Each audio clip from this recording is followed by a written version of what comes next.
বদনাম কি আমাকে তাড়িয়ে দিয়েছে? মানে যা খুশি তাই নাকি?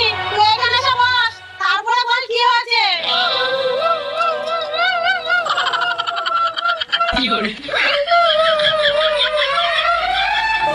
আমাকে ওরা চোরের বদনাম দিয়ে তাড়িয়ে দিয়েছে। কি বলছো ননদিনী? তুমি 1 মিনিট দাঁড়াও, আমি 5 মিনিটে আসছি।